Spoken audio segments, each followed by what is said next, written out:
সংবাদ সবাইকে স্বাগত জানাচ্ছি। আমি ফিরোজ তোহা। শুরুতে সংবাদ শিরোনাম জানিয়ে দেব এই মুহূর্তে হাতে পাওয়া সর্বশেষ গুরুত্বপূর্ণ বাংলা আপডেট সংবাদ। শুরুতেই থাকছে বিএনপির মহাসচিব মির্জা ফখরুল ইসলাম আলমগীর বলেছেন, দেশটাকে জাহান্নামে নিয়ে গেছে সরকার। দেশের সব কাঠামো ধ্বংস করেছে তারা, আমাদের সৌহার্দ্যপূর্ণ সম্পর্ক নষ্ট করেছে। আজকে আওয়ামী লীগ না করলে কারো কোনো চাকরি হয় না। দেশের সব গণতান্ত্রিক প্রতিষ্ঠানগুলোকে ধ্বংস করেছে আওয়ামী লীগ।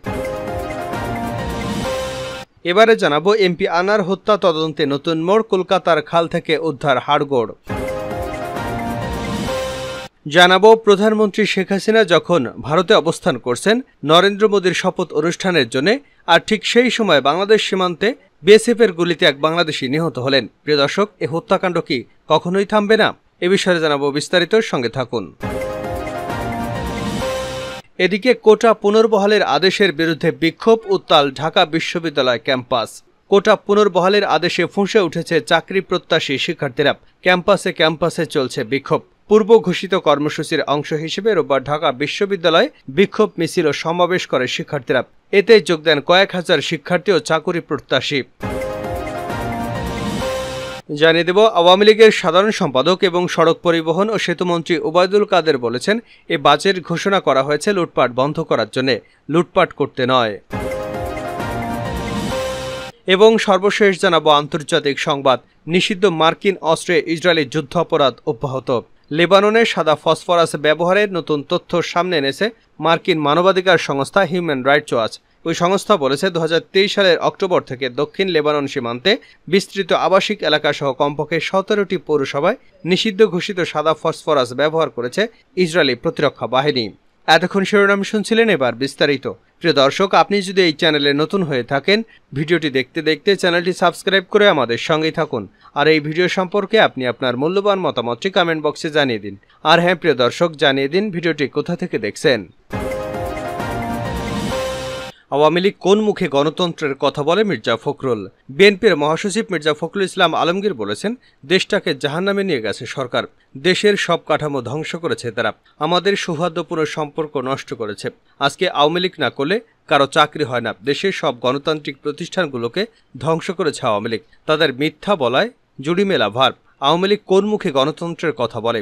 এরকম একটি দল দেশ এবং জাতির জন্য বড় সমস্যা। তারা দেশকে বিক্রি করে দিচ্ছে, দেশের অর্থনীতি ধ্বংস করে দিচ্ছে।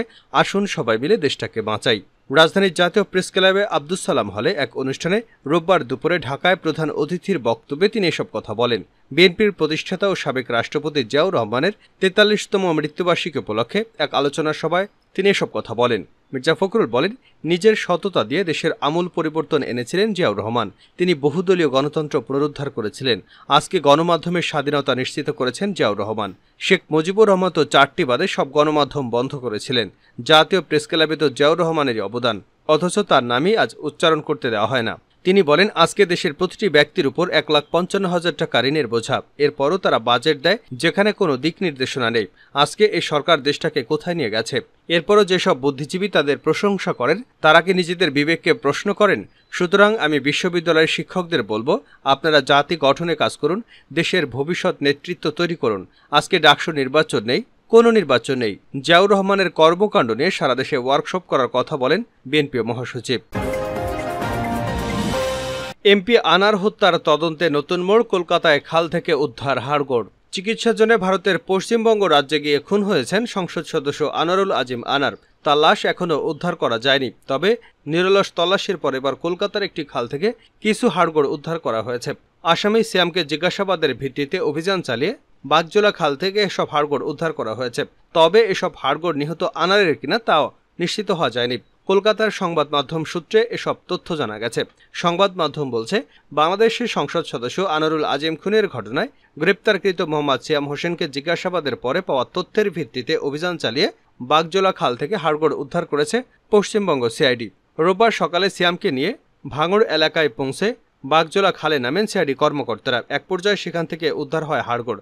তবে সেই হাড়গোড় নিহত এমপি আনারেরই কিনা তা এখনও স্পষ্ট নয়। ফরেনসিক পরীক্ষায় তা জানা যাবে। খালের একটি ঝোপের পাশ থেকে হাড়গোড়গুলো উদ্ধার করা হয়েছে বলে জানা গেছে। এর মাধ্যমে এমপি আনার হত্যার তদন্তে নতুন মোড় এসেছে। রোববার সকালে সিয়ামকে নিয়ে ভাঙড়ের বিজয়গঞ্জ বাজার থানা এলাকার কৃষ্ণমাটিতে বাগজোলা খালে নামে সিআইডি। তল্লাশির পর একটি ঝোপের পাশ থেকে বেশ কিছু হাড়গোড় উদ্ধার করা হয়। হাড়গোড়গুলো প্রাথমিকভাবে দেখে অনুমান করা হচ্ছে সেগুলো মানুষেরই, যদিও তা আনোয়ারুল আজিমের কিনা তা এখনো স্পষ্ট নয়। এজন্য করতে হবে ফরেনসিক পরীক্ষা। এর আগে নিউ টাউনের অভিজাত আবাসিক কমপ্লেক্সের সেপটিক ট্যাঙ্ক থেকে ছোট ছোট কিছু মাংসের টুকরো উদ্ধার করেছিল সিআইডি। সেই মাংস কি আনোয়ারুলেরই তাও জানতে ফরেনসিক পরীক্ষা করা হচ্ছে। এবার উদ্ধার হওয়া হাড়গুলো ফরেনসিক পরীক্ষার জন্য পাঠানো হবে বলে সিআইডি সূত্রে জানা গেছে। হাড়গোড়গুলো যদি সত্যি বাংলাদেশের এমপির হয় তাহলে সেটাই হবে এ মামলার সিআইডি তদন্তের বড় অগ্রগতি। অবশ্য হাড়গোড়গুলো সত্যি বাংলাদেশের এমপি আনারের কিনা তা ফরেনসিক পরীক্ষাই জানা যাবে। এর জন্য প্রয়োজন হবে ডিএনএ প্রোফাইল করার। সেজন্য নমুনা সংগ্রহ করতে হবে আনোয়ারুলের রক্তের সম্পর্কিত কারো কাছ থেকে। সিআইডি সূত্রে জানানো হয়েছে, উদ্ধার হওয়া মাংসের টুকরো বা হাড়ের ডিএনএ প্রোফাইল করতে আনোয়ারুলের কন্যাকে তলব করা হয়েছে। তিনি এসে নমুনা দেবেন বিশেষজ্ঞদের কাছে। কুমিল্লার সীমান্তে বিএসএফের গুলিতে বাংলাদেশি এক ব্যক্তি নিহত। কুমিল্লার বুড়িচং সীমান্তে ভারতীয় সীমান্তরক্ষী বাহিনীর গুলিতে আনোয়ার হোসেন নামে বাংলাদেশি এক ব্যক্তি নিহত হয়েছেন। রোববার সকাল ৮টার দিকে উপজেলার বাকশিমুল ইউনিয়নের মিরপুর গ্রামে বাংলাদেশ ভারত সীমান্ত পিলার 2065 নম্বরের কাছে ঘটনা ঘটে। নিহত আনোয়ার হোসেন বুড়িচং উপজেলার মিরপুর গ্রামের চারুমিয়ার ছেলে। বিজিবি, পুলিশ এবং স্থানীয় সূত্রে জানা গেছে, বুড়িচং উপজেলার ভারত সীমান্তবর্তী মিরপুর গ্রামে আনোয়ার হোসেন ভারত থেকে চোরাই পথে আনা চিনি বহনকারী শ্রমিক হিসেবে কাজ করতেন। স্থানীয় ইউনিয়ন পরিষদ সদস্য মোহাম্মদ আবুল কাশেম জানান, জামতলা সীমান্তে বিএসএফের গুলিতে আনোয়ার নিহত হওয়ার পর মরদেহ সীমান্তে পড়ে আছে। 60 বিজিবির অধিনায়ক এএম জাবের বিন জব্বার জানান, আজ সকালে আনোয়ার হোসেন ভারতে অবৈধভাবে অনুপ্রবেশের চেষ্টা করেন। এ সময় বিএসএফ সদস্যরা তাকে লক্ষ্য করে গুলি ছোড়ে, এতে তিনি গুলিবিদ্ধ হয়ে মারা যান। বিজিবি কর্মকর্তারা জানিয়েছেন, নিহতের মরদেহ বিএসএফ নিয়ে গেছে। আজ রোববার দুপুর 12টার দিকে খারেরা বিওপি হতে 150 ব্যাটালিয়ন বিএসএফ কলমছড়া ক্যাম্পের সঙ্গে কোম্পানি কমান্ডার পর্যায়ে পতাকা বৈঠকের আহ্বান করা হয়েছে। কোটা পুনর্বহালের আদেশের বিরুদ্ধে বিক্ষোভে উত্তাল ঢাকা বিশ্ববিদ্যালয়। কোটা পুনর্বহালের আদেশে ফুঁসে উঠেছে চাকরি প্রত্যাশী শিক্ষার্থীরা। ক্যাম্পাসে ক্যাম্পাসে চলছে বিক্ষোভ। পূর্ব ঘোষিত কর্মসূচির অংশ হিসেবে রোববার ঢাকা বিশ্ববিদ্যালয়ে বিক্ষোভ মিছিল ও সমাবেশ করে শিক্ষার্থীরা। এতে যোগ দেন কয়েক হাজার শিক্ষার্থী ও চাকুরি প্রত্যাশী।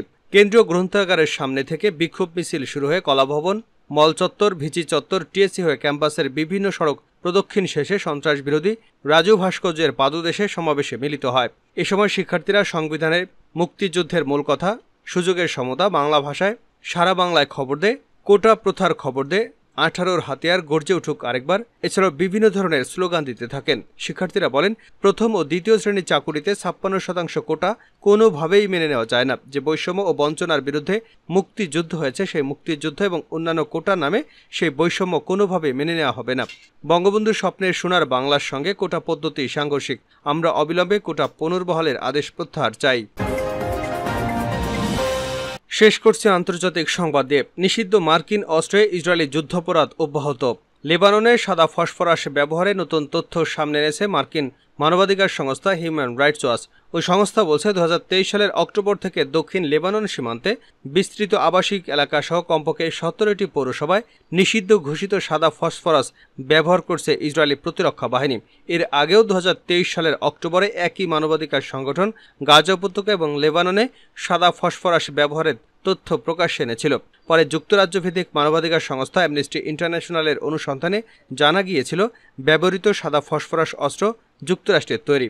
তারা এ নিয়ে ইসরায়েলের বিরুদ্ধে যুদ্ধাপরাধ তদন্তের আহ্বান জানিয়েছিল। বিশ্লেষকরা বলছেন, জনাকীর্ণ স্থানে এই রাসায়নিকের ব্যবহারের মধ্য দিয়ে ইসরায়েল আন্তর্জাতিক আইন লঙ্ঘন করে যুদ্ধাপরাধ করেছে। হিউম্যান রাইটস ওয়াচের নতুন প্রতিবেদনে বলা হয়েছে, ইসরায়েলি সামরিক বাহিনী যে শহরগুলোতে সাদা ফসফরাস অস্ত্র ব্যবহার করছে, সেখান থেকে কয়েক মাস লড়াইয়ের কারণে হাজার হাজার মানুষ পালিয়ে যেতে বাধ্য হয়েছেন। HRW একে আন্তর্জাতিক আইনের লঙ্ঘন আখ্যা দিয়েছে। সংস্থাটির প্রতিবেদন অনুযায়ী যেসব স্থানে এই অস্ত্র ব্যবহার করা হয়েছে তার মধ্যে অন্তত 5টি জনবহুল আবাসিক এলাকা। লেবাননের স্বাস্থ্য মন্ত্রণালয় অক্টোবর থেকে সাদা ফসফরাসে আহত 173 জনকে তালিকাভুক্ত করেছে। এই তালিকায় এমন দুজন আছেন যারা বোস্তান নামের গ্রামে 15ই অক্টোবর সাদা ফসফরাস অস্ত্রে ইসরায়েলি আক্রমণের শিকার হয়েছিলেন। শ্বাস প্রশ্বাসের সমস্যা নিয়ে তাদের হাসপাতালেও ভর্তি করা হয়েছিল। দক্ষিণ লেবাননের গ্রাম কাফর কিলায় সাদা ফসফরাস ব্যবহার করে ইসরায়েলি হামলায় প্রত্যক্ষ সাক্ষী একজন ফটোগ্রাফার। তিনি HRWকে বলেছেন, গাড়ি চালানোর সময় জানালা খুলে রেখেছিলাম, হঠাৎই সাদা ধোঁয়ায় আমার গাড়ি ভরে গিয়েছিল। অনুভব করলাম আমার পেট গুলিয়ে আসছে, গলা, ফুসফুস এবং পেটে ভয়ানক অনুভূত হয়েছিল। সেই রাতে আমার ডায়রিয়া হয়। তারপরে আমি প্রায় 5 দিন বা তারও বেশি সময় ধরে কিছুই খেতে পারিনি। ওই আলোকচিত্রী ঘুমাতে পারছিলেন না আরও 2 দিন।